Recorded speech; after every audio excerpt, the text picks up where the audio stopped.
Welcome to the Liberty Show, where we talk about American classical education and invite you to join us in the work of improving the moral and intellectual character of the next generation. I'm Matthew Kirby. I'm CEO of Liberty Classical Schools, where our mission is to support and operate K-12 American classical schools that emphasize virtuous living, traditional learning, and civic responsibility. You can read more about us at libertyclassicalschools.org. I've just finished an interview that you're going to get to see here in just a few minutes with a man named Dr. David Hahn. And I just want to tell you, this is one of the most encouraging interviews I've done in a long time. I think you're going to really enjoy this. Let me tell you a little bit about Dr. Hahn. He has a Bachelor of Science in Aerospace Engineering from the University of Oklahoma. He earned a Master's of Divinity from Southwestern Baptist Theological Seminary. He earned a Master of Teaching, or in Teaching, from Georgia State University, and then a PhD in Educational Leadership from the University of New England. He started at Atlanta Classical 11 years ago as our ESOL coordinator, and then he transitioned to become our Student Services Director, and in 2022 took the role as our lower school principal. So you're going to love this conversation. You're going to hear us talk about the purposes of American classical education. We're going to talk about what it's like to teach in an American classical school. We're going to talk about the role and the importance of partnering with parents in our schools, and we're going to touch a little bit on Atlanta Classical Academy's engineering and even its baseball programs. I think David is really a remarkable model for students and teachers and leaders alike. It has been incredibly enjoyable to watch his career develop over the last couple of years, and I know you're going to enjoy my conversation with Dr. David Hahn. So one of the things we like to joke about is that we have a rocket scientist who's leading our lower school at Atlanta Classical Academy. So I was going to start by asking you to talk about the transition from studying aerospace engineering all the way to finishing your formal education with a PhD in educational leadership. Yes. What was the trajectory there? How did you go from one field to the other? Oh, wow. It began as a dream when I was 12 years old, and I wanted to be an astronaut. And so I remember going to, at that time, there was not a Google. We went to the good old Encyclopedia Britannica. To all the list of various ways that you can become an astronaut. And I noticed that aerospace engineering was at the top of the list. And like you, I actually wanted to go to the academy. I wanted to go to the Air Force Academy at first. Things didn't quite work out. I went to the University of Oklahoma, got my bachelor's in aerospace engineering, and even worked as an engineer for a few years. But during my freshman year of college, I had a spiritual experience, and things kind of took a little turn for the better, I think, in terms of just life trajectory and just a purpose for living and why I wanted to wake up every morning to do something more meaningful. And in that, I was very fortunate to be able to go to several mission trips during my years in college. And then just soon discovered that, man, like education is a great way to be able to go into these countries and serve people. And then so I came back from these trips and first wanted to enroll myself in seminary. So I took myself to seminary and then went into the education route after that. So So was teaching at Atlanta Classical starting in 2015? Was that your first teaching experience? It was not. I was actually teaching English as a second language. Okay. I started as the ESOL coordinator. But I soon discovered in that whole, I guess, kind of discovery that teaching English would be a great way for me to kind of get into the various countries that I was hoping to go into as to do mission work and such. So before ACA, I was teaching English as a second language at what is now the Kennesaw campus in Marietta. I think it was a Southern Polytechnic State University at the time. I was teaching there, and I was also teaching at a local private school nearby and just doing ESOL there. But then in 2015, I found out about Atlanta Classical, and then the rest is history. Hard to believe that has been so many years. Yeah. Do you remember what appealed to you about Atlanta Classical at the time? Yeah, I yeah. had zero idea. And I just submitted an application, but then I obviously did my due diligence to kind of look into the school and then what it stood for. And then I'll never forget my initial conversation with the principal at that time, with Dr. Moore. He and I had, I would say, close to a 2-hour phone conversation. And we were talking about what we're passionate about. Yeah. And, it was less than a job interview about my abilities to teach ESOL, but it was more about like, where do you want to see students at the end of the day when they graduate from school? What kind of human beings do you want them to be? And, for 2 hours, we talked about this. That's what I want to see my students. I want them to see them growing in virtue. I want them to have more than just the skills that's important to be able to speak English well, so on and so on. Mm-hmm. But at the end of the day, like, what is going to carry them on for the rest of their lives? Yeah. And then it's where we connected, and the rest was history. Yeah. Yeah. So you've progressed through the ranks pretty steadily. Yes. You were an ESL teacher. I think you led our student services department for a little while. Right. And then you've now become our lower school principal. So I'm curious, now with, I guess, 11 years? 11 years, yeah. So what, knowing what you know now, what is special about Atlanta Classical?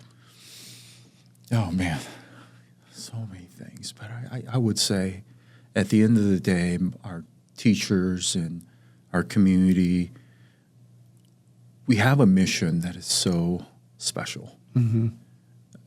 To be a part of a mission-driven organization, an entity that prioritizes the formation of a student's mind and heart.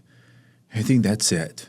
Because everything else kind of falls in place when you have that guiding light that all of us are waking up to every morning. And then, like any school, you'll have your challenges and your difficulties, but the thing that is able to help you rise above all of those challenges, continue to persevere, and work with students and to pour into them is the most important thing, which is the mission. And I'm so grateful to be a part of an organization, to serve alongside a leadership team that lives and breathes this mission of forming knowledgeable, virtuous citizens. Yeah. That's what makes ACA so special, and like all of the other classical schools in our network. So maybe say more about that. What is it? What do we do specifically to try to cultivate the hearts and minds of our students? Oh, it is from the big things to the little things. As, for instance, this morning I was just talking to my senior thesis advisee, whom I've known since she was in the 2nd grade. So it's come a long way. Yeah.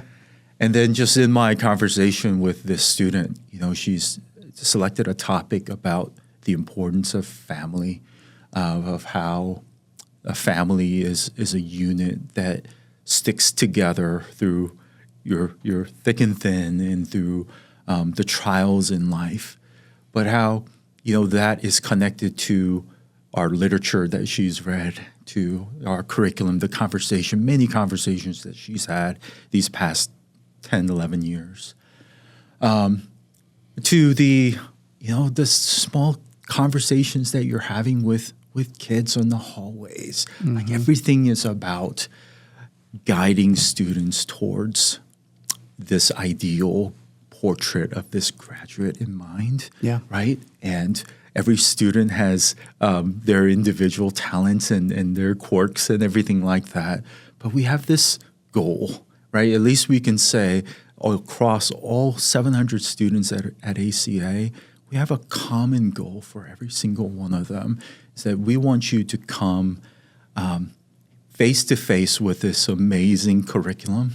We want it to speak to your mind and to your heart, and then we want to see you grow at your rate, at a rate, and to be able to graduate one day in this ideal portrait that we have in mind, to be able to step out into this world, yes, to go pursue whatever's next stages, whatever, college, job, career, family, all of that.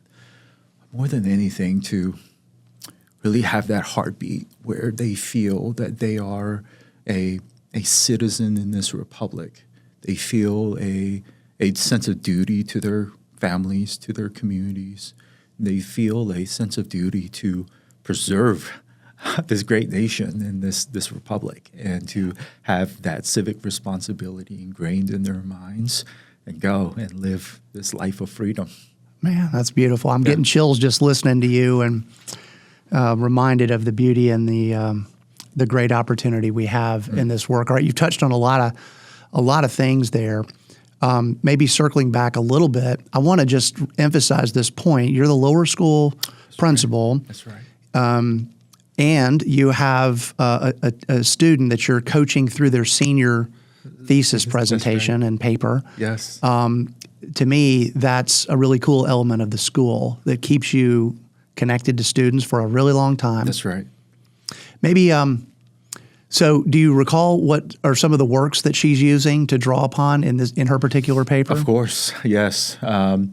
She is currently using Huckleberry Finn as her curricular text to talk about Jim and Huck's relationship. Even though it's not a familial relationship, they're talking about the sacrificial component of what makes a family. She is referencing a separate piece by Knowles. And then her kind of outside of the curricular text, she's using the Joy Luck Club to talk about just, the duties of being in a family. And of even though family is thrust upon you, but you still have that sense of that responsibility to rise up, and in that situation to rise above the kind of the cultural norms and standards set in that particular context, but to be responsible, right?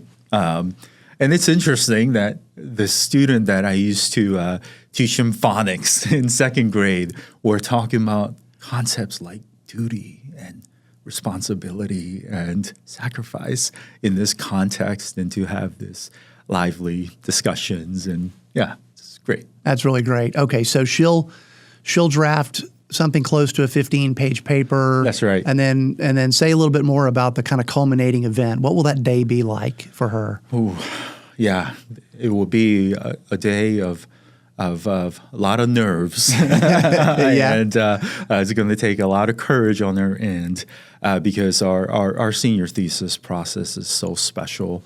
And then we've worked really hard under the leadership of Mr. Sheps, Mr. Andrew. They do such a great job of making this experience a very special one. And, in I think about mid-March or late March, we start our defense process.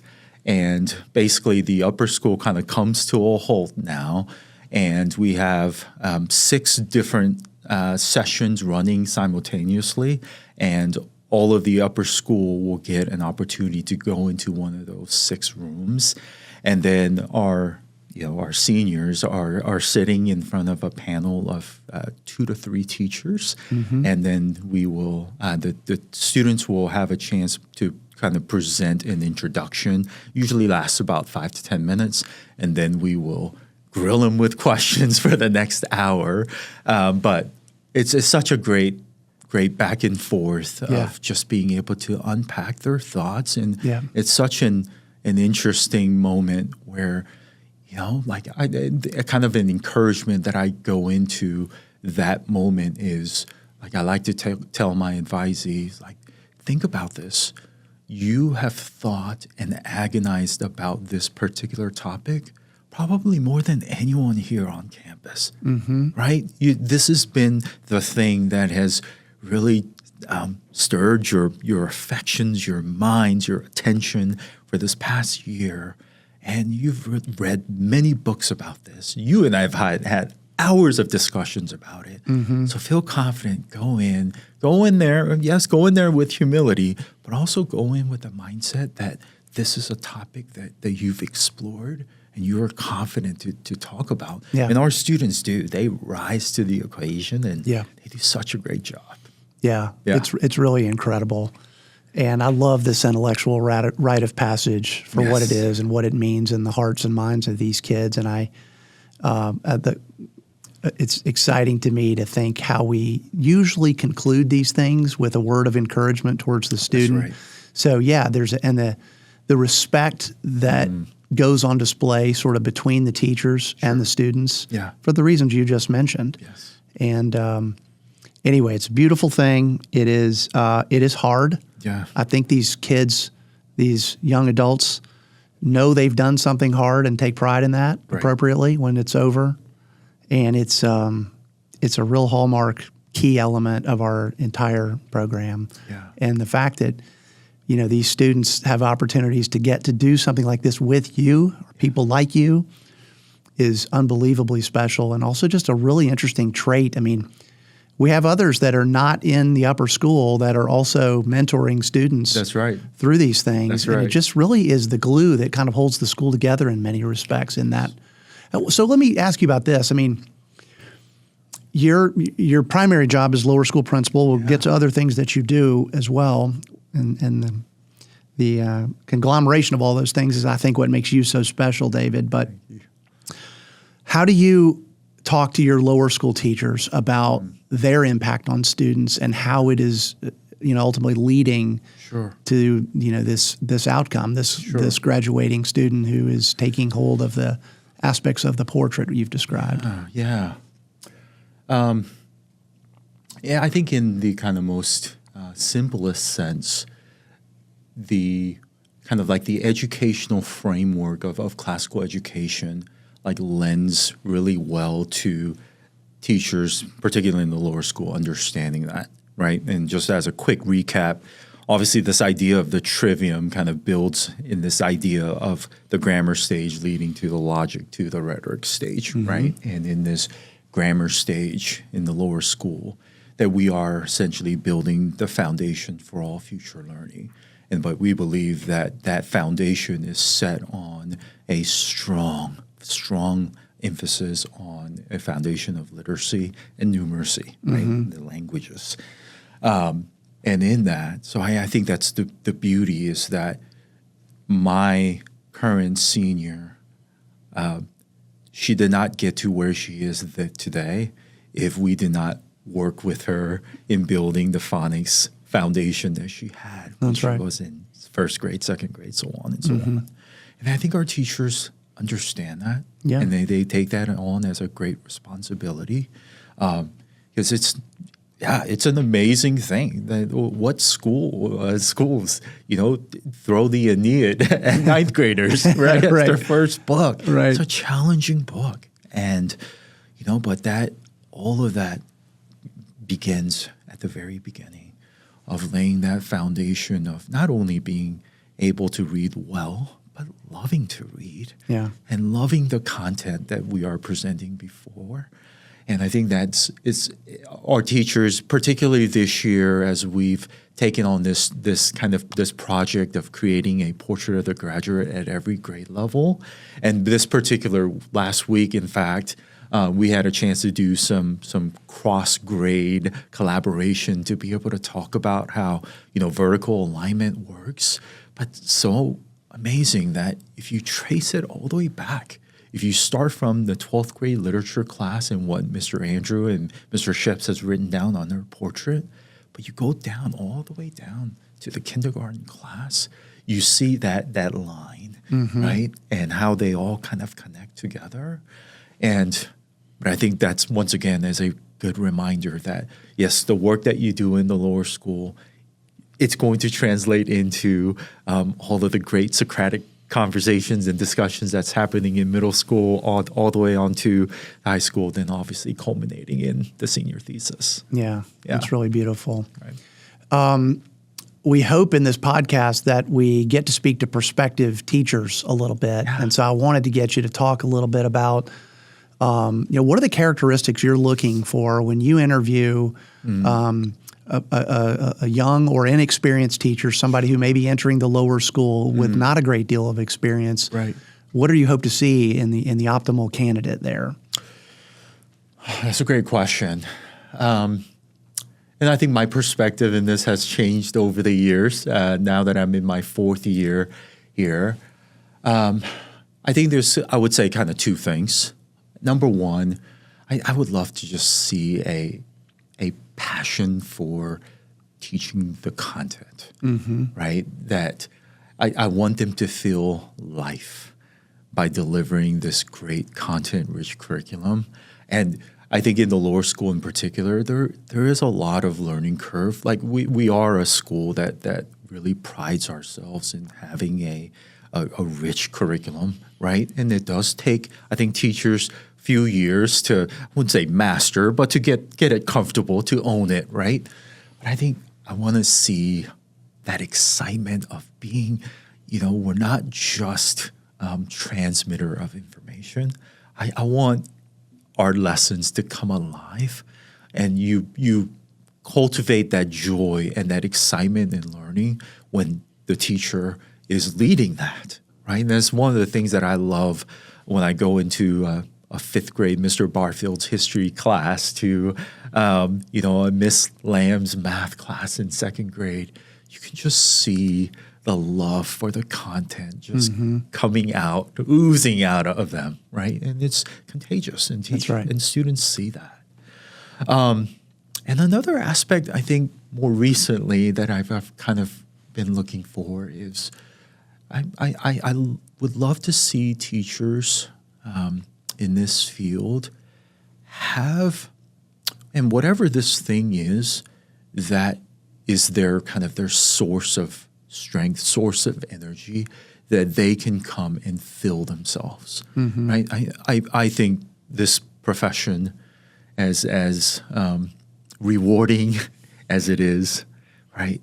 But it is a challenging one. Yeah, it's a giving profession, right? I tell my teachers all the time that our job is one that requires you to be pouring out of not only your intellect, but your care, your concern, your love to these 1827 students and their families. I mean, it is a giving profession, but I think it's also so important that you have a way that you're filling yourself, right? And that comes in so many different ways, whether that's part of your community, whether that's you kind of taking a clarity break, making sure that you're going for walks or reading great books, whatever it is. But I think, particularly young teachers going into this profession, they're obviously very gung-ho.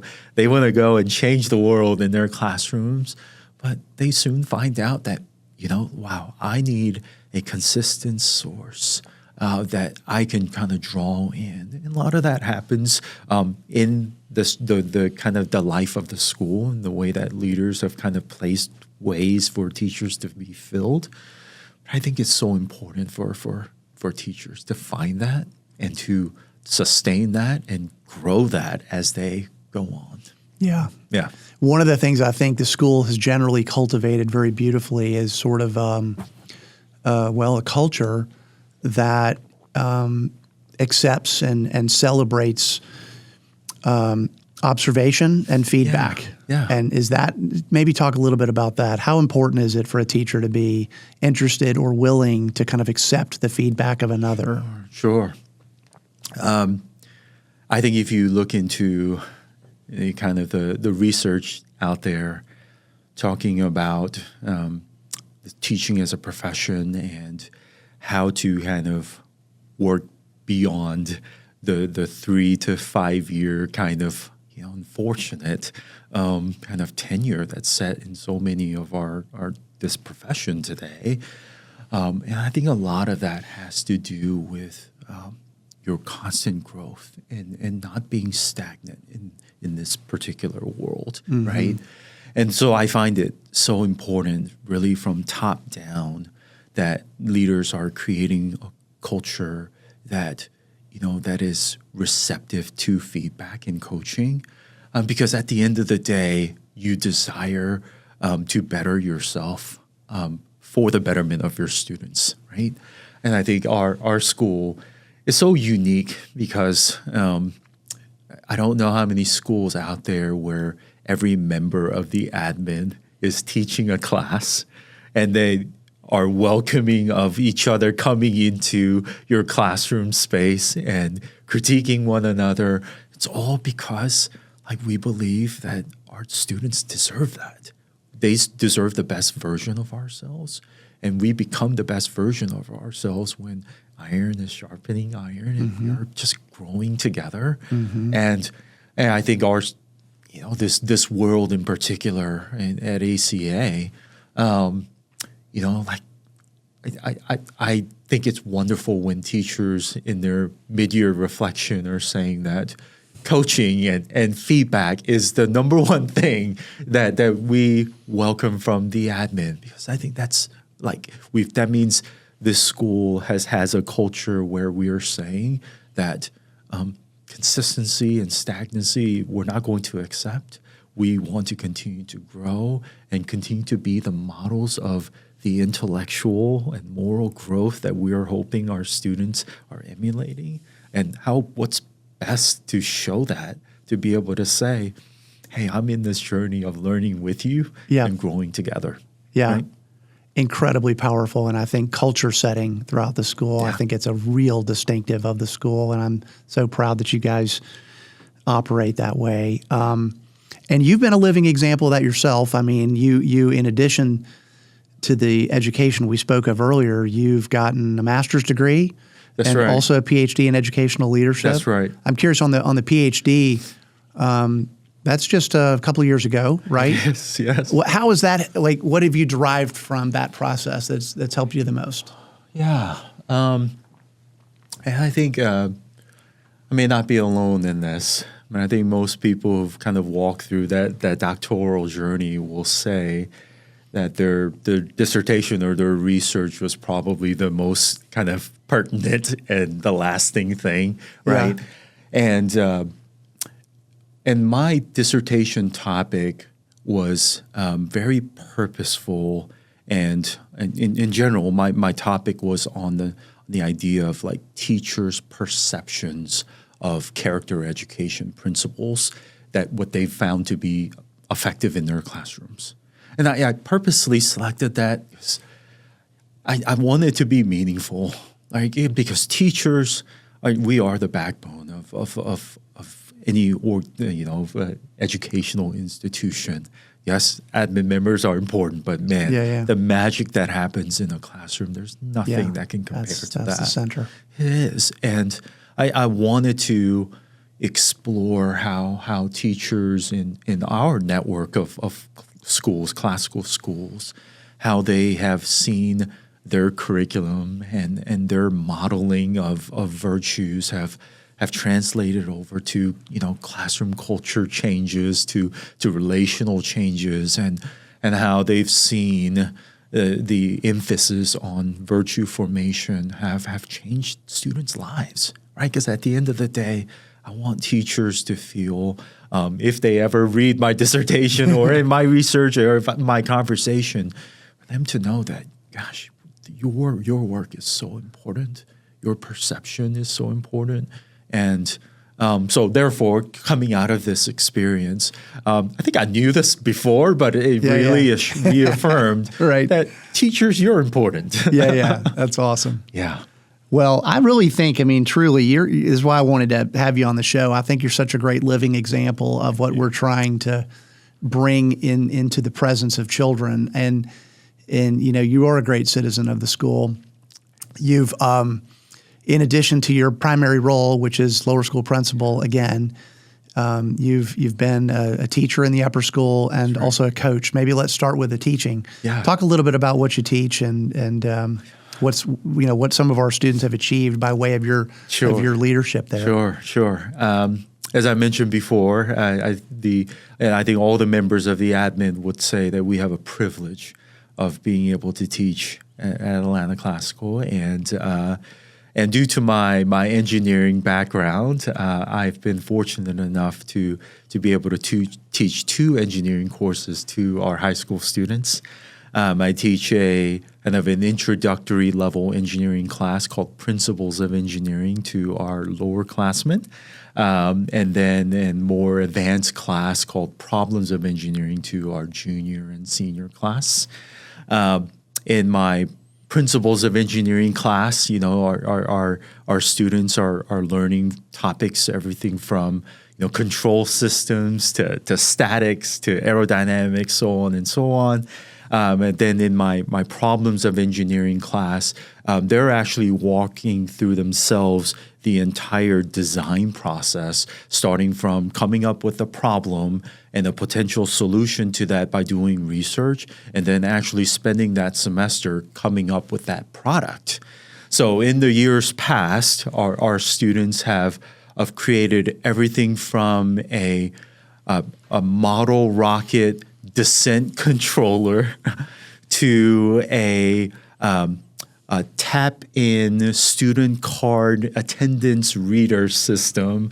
I mean, you name it, our students have created, and we've been fortunate to be able to also participate in both like regional and state championships where students have won in these competitions.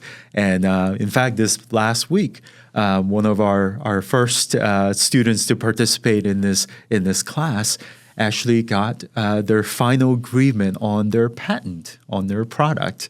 So they're currently juniors in college now, but they finally got their patent last week. That's incredible. Yeah, that's awesome. All right, and then other extracurricular activities that you're part of, sports. Yeah. Tell us about the baseball program at ACA. Yes. I've been involved in our baseball program for the past few years. Started out as the middle school baseball coach, won a championship, and then last year we launched our first ever JV baseball team. We kind of had, given that it was our first year, we had some challenges of being able to field enough players, so on and so on. But this year we are really building on what we did last year to a thriving program with kids who are very talented, and we look forward to having a full JV baseball season this year. In fact, we have our first game against our sister school, NCA, next Monday. There you go. That's awesome. Yeah. But I started coaching and I played baseball when I was in high school, and I had an opportunity to, coach some intramural teams and things like that. But, I'm by no means a baseball prospect or anything like that. I just love and cheer on for my Dodgers. I love the game. Yeah. But I coach baseball, and I make it my point to tell my student athletes that this is an avenue where students and I can grow in virtue together. Yeah. And I always make it a point, in baseball in particular, because what other sport can you fail 7 out of 10 times That's right. and still end up in the Hall of Fame? That's right. But then it's about the idea of perseverance. It's about self-government. It's about working hard and being diligent and being able to lift yourself up even after you had a 4 strikeout game. And there's this such a beautiful avenue where so practically you can take what we are learning and discussing in class and to be able to apply it in a real life scenario within a team environment where you are depending on one another and you are lifting each other up. And I just love that you have this opportunity. And I see, take away the win and loss, column. The thing that I remember about every season, like for instance, last season, there was a situation in the bus when we were coming home from a practice. I don't remember. I just remember one of my players talking to another guy saying something like, "Hey, I know that you got a referral today, but I know that you can be better than that. I know, let me help you." This was a 10th grader talking to another 9th grader about the importance of, being a better citizen at ACA. Yeah. right? And students doing study sessions together. And then, those are the things where like it's our mission coming to life in ways that just really resonates with me. And I think where I sometimes say that this work, this all-encompassing work of forming a child's mind and the heart can sometimes happen outside of the classroom walls. For sure. And then so many of our teachers who are coaches themselves, because they see the importance of, going beyond the school hours and connecting them in a very important way through things like sports to be able to talk about the bigger important things about virtue and life and teamwork and all of that. So, yeah. That's awesome. That's beautiful. All right, I'm going to work you towards a little short answer round here in just a second. Before we jump into the short answer questions, maybe just a summary or anything you want to talk about, kind of, anything you're most enthusiastic about or most looking forward to in the kind of towards the tail end of this school year. Yeah. I think every January, February of every school year, you have an opportunity, because we call in the teaching profession, we call it the February funk. Yeah. But as an opportunity to really model perseverance to our students. And, at ACA, we always kind of do this thing called the January reset in the lower school. And, it's a great way coming back from the Christmas break to reorient ourselves in, the things that really make a great classroom. Mm-hmm. It's the learning posture to having correct uniforms, to lining up in the hallways silently and all of that. But then translating that also over to the importance of having a reset for teachers as well. And, I think I'm surrounded by a fabulous lower school leadership team who's constantly thinking about ways to support our teachers during this season. So, that's kind of on my mind right now. Kind of where you are right now? Yeah. But the second semester can always seem like just a sprint to the finish line, right? You come back from break, then you have milestones and you have a lot of things that you're just kind of looking forward to in the second semester, and to be able to encourage and challenge teachers and to motivate them to finish this year well is always kind of my mind and my heart. Yeah, so, that's awesome. Yeah. All right, great, Dr. Hahn. A few short answer questions. Great.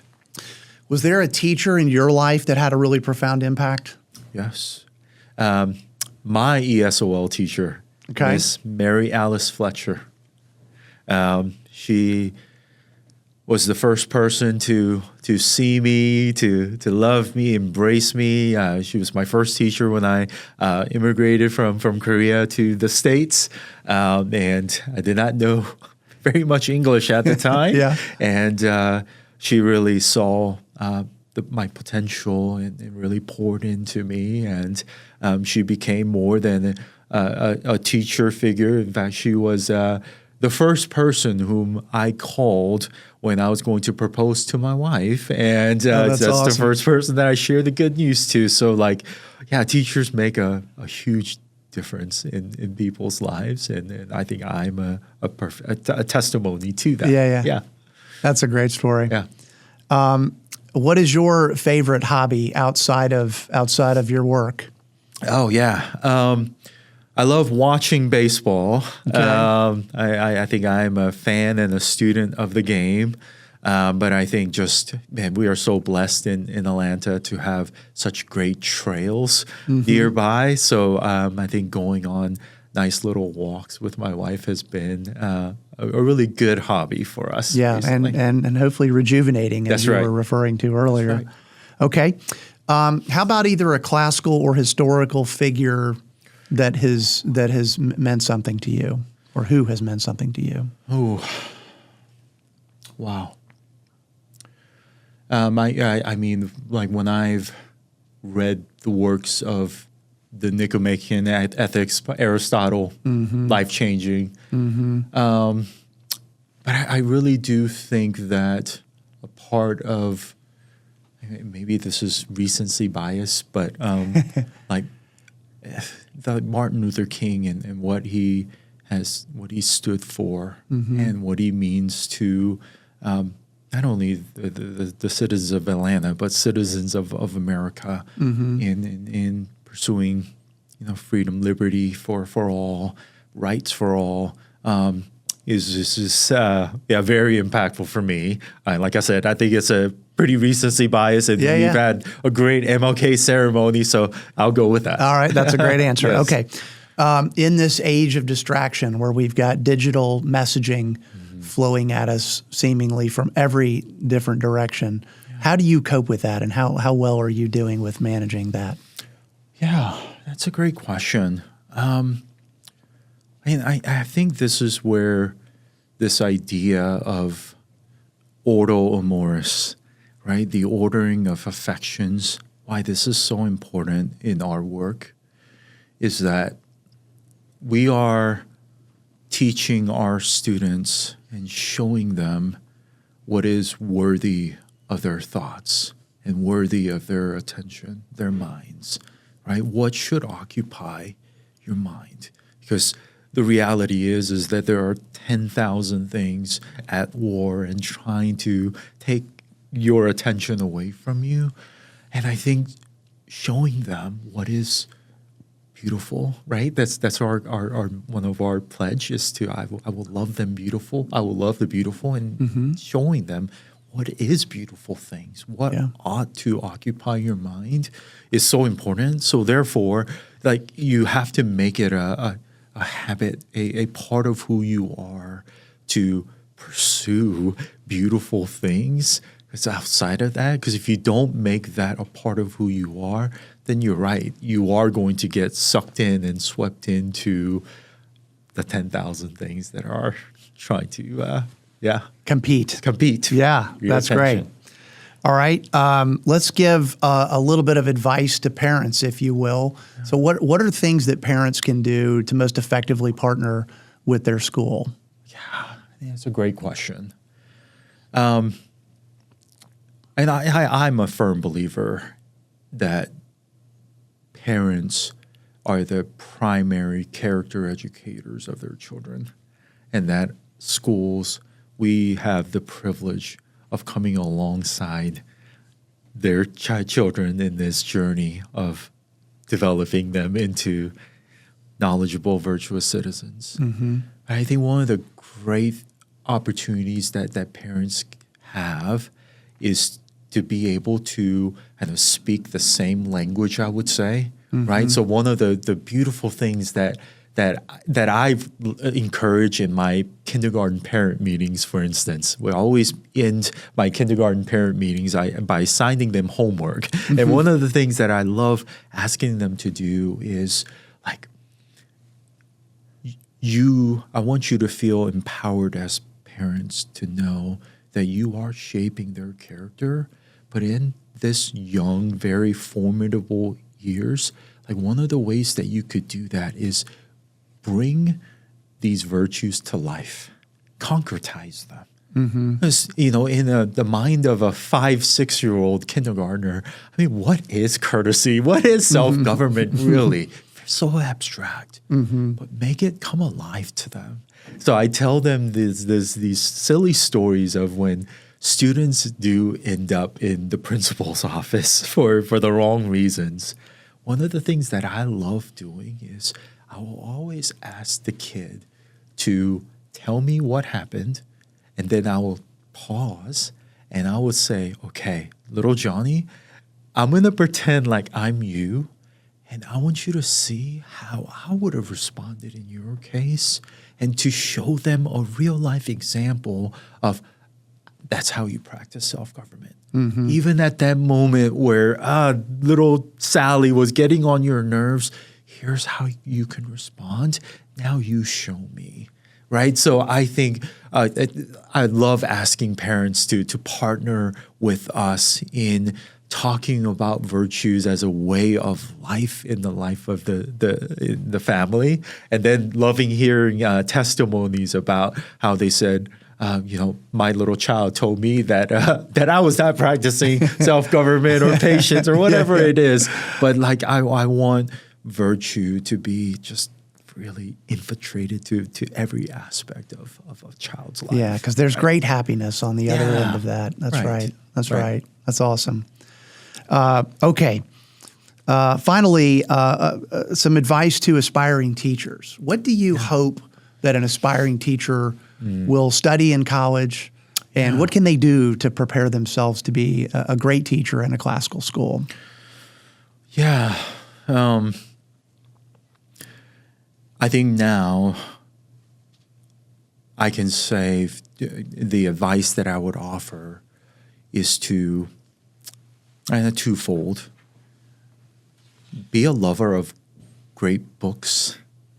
Be a part of the discussion of the great thoughts amongst the great thinkers of our tradition, and really dive deep into that world, right? Yeah. And like that intellect, your own intellectual pursuit, that hunger, I think that needs to come. I also think that having a sense of belonging in community is so important. I think when you look back to even our teachers, their experience and what they can say is the kind of the sustaining source of strength for them has been this community, right? So I would encourage, like, have that community early on when you come into a new school. Cling on to a community group where you are, sharing time outside of work hours, and I think that is just so important for your own sanity, but to make sure that you have people that you are kind of walking this journey together. I think it's just so pertinent to this work. Yeah. Yeah. That's great. Well, Dr. Hahn, thank you so much for coming in and talking with me today. Great. It has been really encouraging, inspiring to me to just listen to you speak of your work and what's going on at Atlanta Classical, for your love for our students, for your love for your colleagues over there. It's really, really inspiring, and I hope that this podcast will inspire others to learn more about our work generally at our schools, also Liberty Classical Schools. If anything you've heard today has piqued your interest, I would encourage you to read more. You can go to libertyclassicalschools.org. And again, Dr. Hahn, thank you so much for joining us. I just final thoughts. As a father who's raised kids who've been through these programs, you know how important it is at some certain point in the lives of your kids that they look outside of the family and are confronted with adults like you who have their best interest in mind. And it's, the kind of thing that many parents pray for, or ought to be praying for, that in those moments that their kids will be surrounded by people who are going to give them great guidance, great encouragement, live out the wisdom that we hope that they would imbue in their lives. And you're that kind of person. And I mean that sincerely. And it's just been an honor for me to kind of watch your career over the last 11 years. Yeah. And to see the impact that you're having both on our faculty and staff members across the K-12 spectrum, but most certainly also on our students. So I just want to thank you for that. Thank you. So, all right, that's it for today. We'll see you next time. Take care. Okay. Awesome. All right.